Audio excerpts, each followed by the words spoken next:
Today, MTK have won the purse bid for me and Jazza Dickens, so they've got 90 days to put on the fight, and just looking forward to it. You know, I boxed Jazza Dickens before. The first fight were great, the second fight's given me even better. I believe, you know, I'm the best 126er out there, so, you know, the date should be announced next week, so, you know, I'll be ready. I'm ready, you know, I'm ready now. It's like 12 weeks is a training camp. Barry's in a good place already, and you know, it could be shorter than that, whether it's 3 weeks time, 4 weeks, whatever it is, Barry's going to be ready. He's close to his weight anyway for fighting, and so it doesn't matter to us whether it's, you know, what the time frame is. He'll be ready. The sooner the better for us, to be honest. But it won't be a problem for Barry to keep in camp for another 12 weeks. He's been at it for the last, you know, 50 odd since the lockdown, so it's not an issue to us. You know, he's ready to go at any time. He feels he's on an upward curve. He can, you know, he believes he's got the momentum, but, you know, what can I say? If he wants to believe that, he can believe that, but, you know, I've got God on my side, so that's all that matters. His promoter MTK won the purse bid. Wasn't a fantastic amount of money, but, you know, it is what it is. It's going to be an easy enough fight for Kid Galahad. It's, you know, Jazza has improved, but since then Galahad's come on leaps and bounds, and he'll be a promotional free agent. You know, he wins this world title fight, he's not got a promotional deal with anybody, and, you know, that's a good place to be in boxing. You know, there were deals on the table. We could have done something with Eddie Hearn, something with MTK, something with PBC.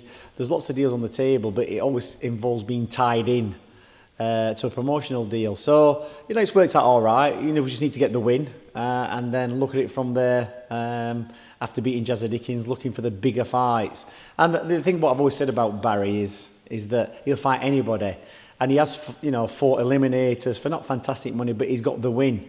And even against Josh Warrington, it was a very debatable decision. You know, he could have been a world champion almost 2 years ago. So, you know, he's stuck at it. Fair play to him. He's been dedicated. He's never out of the gym. And I just can't see anybody beating him. I can't see Jazza Dickens beating him. I mean, it was a close fight last time. But this time, Barry's just moved on in so many ways. Jazza's done great to get back into position. He's got the backing of MTK. But, you know, it's probably going to be the easiest, you know, world title fight challenge for Barry. You know, I'm not underestimating Jazza Dickens, but Barry's got the bit between his teeth, and he's punching so hard, you know, and, you know, let's just see how it goes. It should be an exciting scrap. World title shot, you know, that's all I want. I want that world title, and just looking forward to it now, you know, closing in, and let's just get this world title. Another world champion in the Ingle gym. You know, you had a conversation with Tyson Fury the other day, Barry, and Tyson said, look, just get the title, get the belt.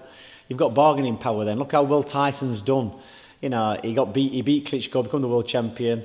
Got sidelined, you know, held up for a year or two, and came back even better and became the best. He had something to bargain with when he won the title. You know, boxed Deontay Wilder twice, and now look where he is. He's making fortunes, and that's where Barry needs to be. He needs to have the belt, have some bargaining power, and then go around the promoters and secure himself a good deal. My own family and my Ingle family, you know, we're going to be over the moon, but, you know, we've got a task in hand. We've got to go in there and, you know, do a number on Jazza Dickens. We can't afford, you know, it's going to be a very, very tough fight, but I believe, you know, I'm going to bring my own judge, jury and execution on the night. Well, he's never had easy fights. You know, after the Warrington fight, he still went back into a world title eliminator against a good kid and stopped him in his tracks. He bashed the guy. And that's the thing there, Barry's so focused. He knows he's got maybe 3 or 4 years left in the game. And, you know, he's just looking to fight anybody and everybody. Anybody who's going to give him the payday, give him the titles. He's not scared of going to America, boxing people, boxing the best, because he believes he's the best himself. So hopefully, you know, we've got 90 days to get this fight on. I don't think Jazza's training at the minute. It'll probably take him 90 days to get in shape. And, you know, with it being a purse bid, everything's meted out with the IBF, the dates, the money, you know, everything's in place. So it's a secure enough place where we need to be. You know, it's all secured. And, you know, we just need Galahad to get the win now. You can never underestimate Jazza, because he's a very cagey fighter. To say the setbacks he's had and the losses he's had, he's still come back and found his way through. You know, he beat a good fighter in Lee Wood a couple of months back.